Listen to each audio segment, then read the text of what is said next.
17 years ago, my father had an experience that still gives him nightmares, and it's all too real. He was working as a night shift janitor at an old high school, alone in the silent, sprawling building. One night, driven by a mix of curiosity and unease, he decided to investigate the Eerie shop room, a place that had always felt unnervingly off. With a voice recorder in hand, he asked questions to the empty room, trying to prove to himself there was nothing to fear. What he captured that night defied explanation and left us both shaken to our cores. This isn't just a story, it's a first-hand account of something truly chilling. If you find this experience as unsettling as we do, don't keep it to yourself.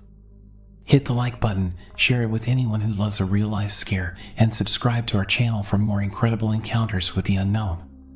Your support helps us share these haunting realities with the world.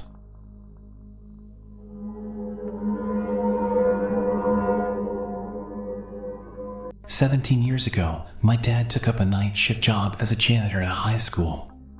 It was a solitary role. He was the only person in the building during the long, dark hours of the night. The high school was an old structure, its hallways carrying an unsettling weight of history. My dad had always been a pragmatic man, unshaken by stories of ghosts and the supernatural, but there was one room in the school that even he couldn't explain away: the shop room. The shop room sat in a remote corner of the school, a place filled with the faint smell of sawdust and oil. My dad couldn't shake the feeling that something about that room was off. It wasn't just the eerie silence or the way shadows seemed to stretch unnaturally long across the room.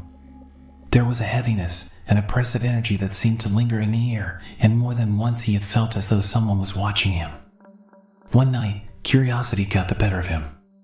He decided to take a voice recorder with him to see if he could capture anything unusual. He wanted to prove to himself that there was nothing to fear, that his unease was just his imagination playing tricks on him. When he arrived at the shop room, he stood in the doorway for a moment, the dim light from the hallway barely illuminating the rows of tools and machines.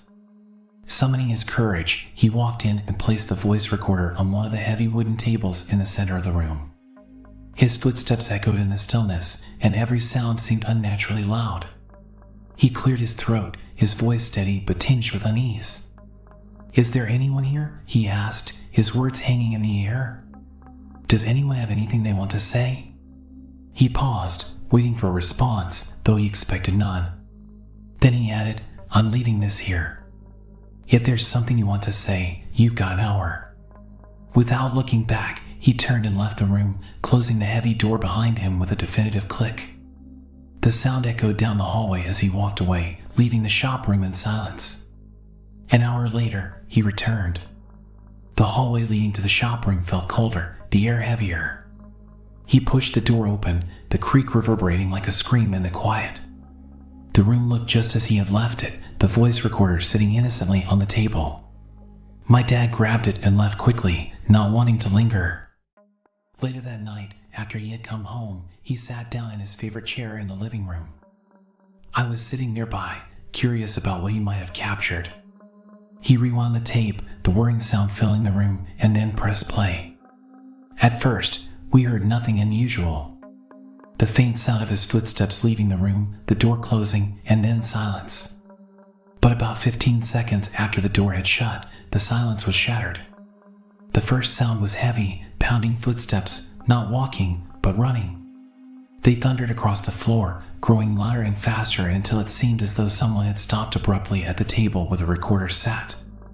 Then, there was a deafening crash, as if something heavy had been slammed down on the table with immense force. The sound made us both jump. But what came next froze the blood in our veins. A guttural growl erupted from the speakers, a sound so low and primal it didn't sound human. It wasn't just a growl, it was filled with rage, a deep, snarling anger that sent chills racing down my spine.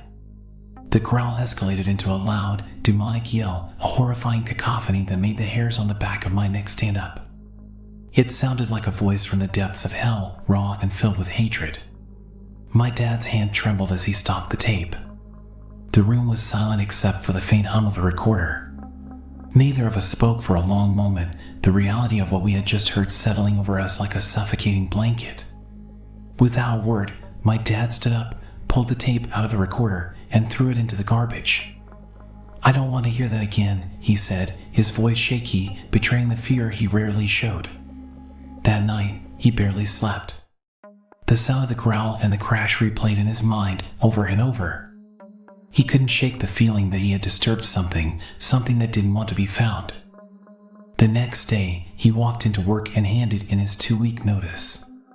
He didn't give his boss a detailed explanation, just said he had to leave. Over the next 2 weeks, he avoided the shop room entirely, refusing to go near it no matter what needed cleaning.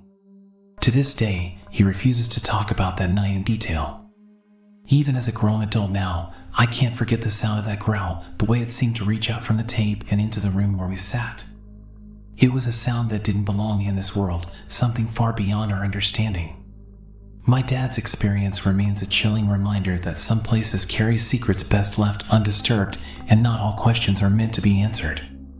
The shop room stands in my memory as a place where the veil between the natural and the supernatural seemed dangerously thin, a place where something unseen and angry made itself known with terrifying clarity.